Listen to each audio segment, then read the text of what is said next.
Right, when I video and during a text, then it cuts me off.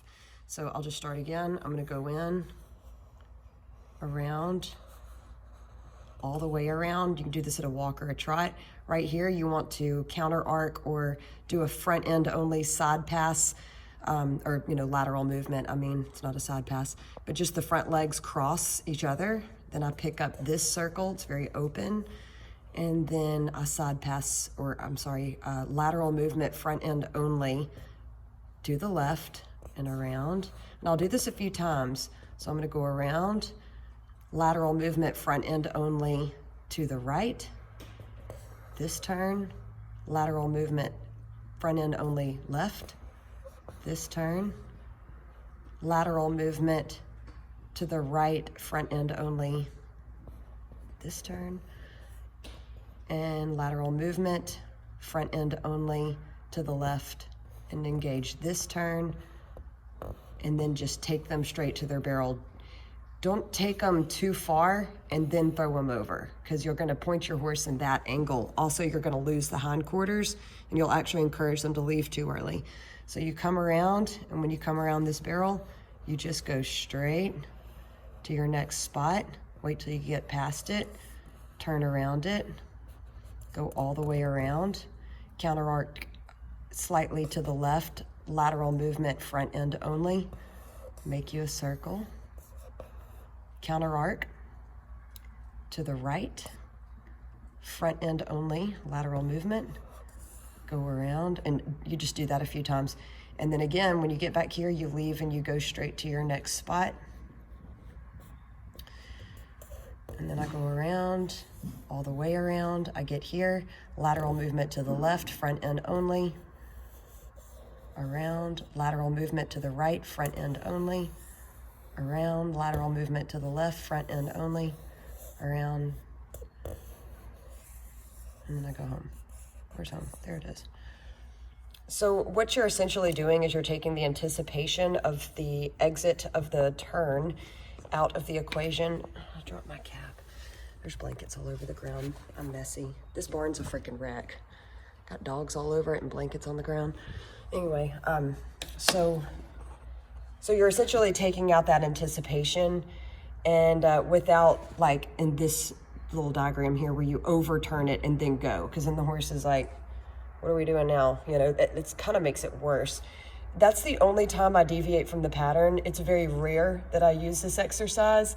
I do it only at a walk or a trot, never at a lope. It's just a little, sometimes on a real feely horse, I might do it at a lope, but typically I just do it at a walk and a trot. It's not a good idea to do what I call testing your training after this exercise. Testing your training is when you cruise the horse through and you see what benefits your, exercise is just done. I like to do this 2 or 3 days in a row, walk or trot, ride them in the field, take them out on a trail ride, whatever, and then do this exercise last. And a lot of times right about here, I'll ask my horse, just ease down. And wherever they stop here, I get off, take the bridle off, put the reins around the neck, loosen up the cinch, and walk them back to the barn. That way they know that everything's been really good, really relaxed, and really chill.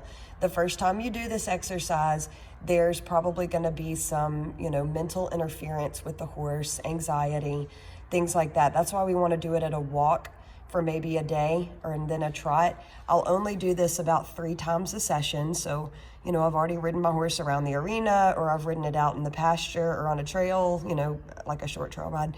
And then I come in here and I've gotten my horse pretty, fluid and soft in my hands, and everything's, I've already practiced some lateral movements and some turns and things like that. And then I come in here and I walk this, and I might walk it 3 times, and I might do like 3 times, 3 little things, maybe 4. Honestly, I hate to put a time limit on it.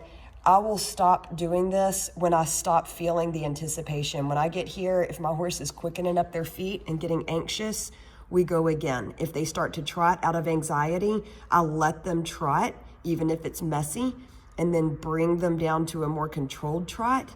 And if they can't do that, bring them back down to a walk.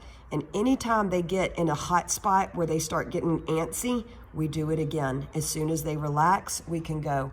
If I go and the horse is like, holy shit, it's a speed event, we're going to the second barrel, let's fly, I'll release my hands, relax, allow them to come over here at that speed, maybe start to break them down right here, like, hey, easy, buddy. Good God, my fingers are nasty. I've been shoeing horses today. Anyway, and then, ease them in. If they're still trotting, ease them down to a walk. Again, wait till you don't have a hot spot back here before you go here. And again, if they want to like bolt and act like a moron, because they think it's a speed event, because it is, they're right, then, I'll get them chilled out doing this exercise. And I'll do that 3 times, maybe, trying to do it as a walk. And the next day, if you weren't very successful keeping a calm horse, generally the next day they're a lot calmer doing this. By the 3rd day, they're typically super calm. They walk in there like, I know that this is not going to be a big deal. Everything has to be very smooth and fluid, no choppy action with your hands. You don't do this in tight barrel horse reins. You do this in split reins or a very, very loose rein, loose reins where you can get your hands at some distance. You don't do this with tight barrel reins.